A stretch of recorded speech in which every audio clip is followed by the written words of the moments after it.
वह दास सदा बड़भागी है जो प्रभु पद का अनुगामी है।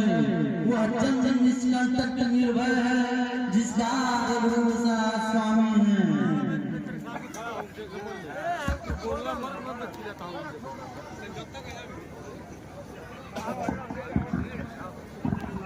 हेलो,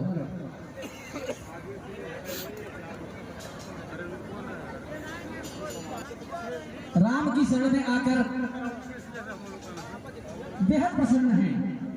उसके बाद रामचंद्र जी उनसे फिर पूछते हैं और पूछते ही नहीं है,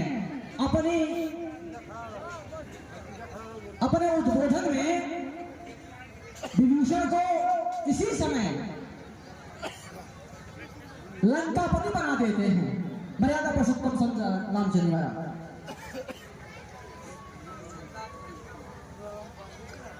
हे कृष्ण बतलाओ अब क्या करना है। उस निश्चल लश्कर से किस भांति लड़ाई लड़ना है। इस सागर को किस तरह पार कर सकते हैं। क्या किसी प्रकार किसी विधि से पुल तैयार कर सकते हैं। विभीषण जी जब मर्यादा पुरुषोत्तम श्री रामचंद्र जी महाराज इस क्षेत्र के शिल्पी, इस क्षेत्र के अनुभवशाली व्यक्ति विभीषण जी से उस क्षेत्र के बारे में, उस समुद्र के बारे में पूछते हैं कि हम किस प्रकार उसे पार कर सकते हैं, किस प्रकार हम लंका में प्रवेश कर सकते हैं। तो विभीषण जी अपने अनुभव को श्री रामचंद्र जी महाराज से बताते हैं। विभीषण जी बारह से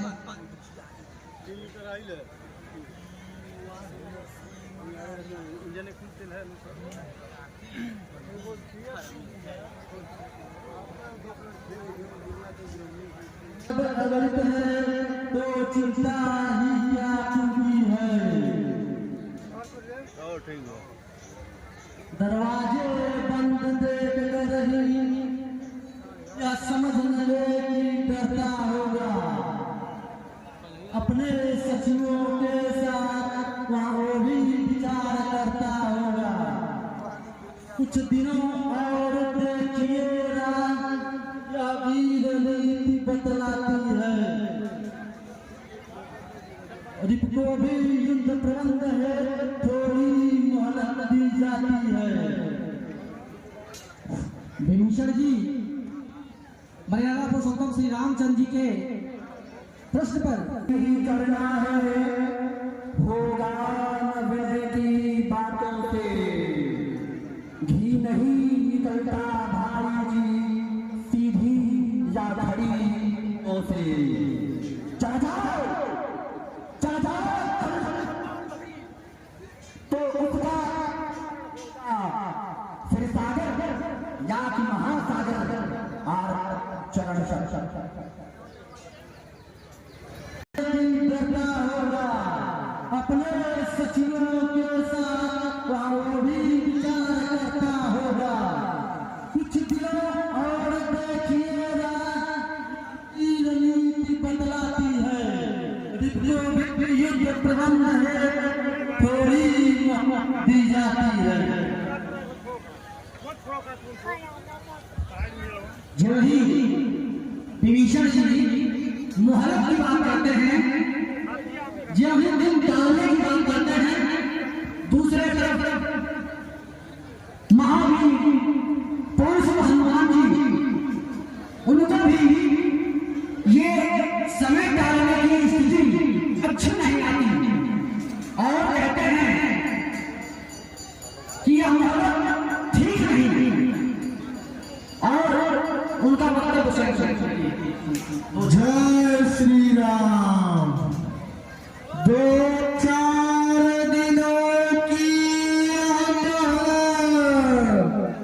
2-4 दिनों की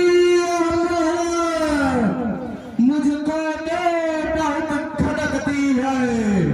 सीता माँ की एक घड़ी वर्षों की नाई के तीर हमारे पत्थरों से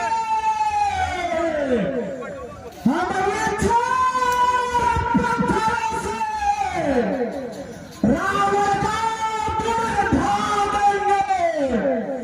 चुटकी में द्वार की इमारतों लंका में प्रलय मचा देंगे। जमराज भागो तैरोगे, जमराज भागो तैरेंगे। तब तक सर घबराएगा, सीता माँ को दे जाएगा या खुद लड़ने को आएगा। जय श्री राम। किसके अधिपति सुग्रीव जी अपनी उम्र को ध्यान में रखकर पूरी सेना को धैर्य बढ़ाते हैं और बुद्धिमत्ता को अपने कुछ निर्णय लेते हैं। सुग्रीव जी सुंदर है, इसे कटने मरने से पहले इसको समझना बेहतर है। तुम बुद्धिमान हो, हनुमान, करते हो बात ठिकाने की, फिर एक बार बस तुम्हें वहाँ तकलीफ उठाओ जाने की। जय श्री राम। सुग्रीव जी के दूध भेजने के निर्णय को समान समझते हैं। लंका में दुश्मन के घर में इसलिए भेजते करते हैं। फिर उचित नहीं है दूत कार्य किसी किंता के युवराज तुम्हें। कभी सेना संचालन का शोभा देता है काज तुम्हें। उसको भय न कहीं उदयाचल से अस्ताचल तक निश्चय ही त्याग जमाऊंगा मैं रावण की राजधानी तक। प्रभु का प्रताप ही ऐसा है, पत्थर तैरे हैं पानी तक। जन से हो कार्य जनार्दन का, इससे बढ़कर सम्मान नहीं। युवराज आपका दूत बने तो कुछ घटती है शान नहीं। मैं भी श्री हनुमत के समान सेवा करने को इच्छुक हूँ। हे मेरे सर्वस्व आप आज्ञा दो, मैं सबका जाने को इच्छुक हूँ।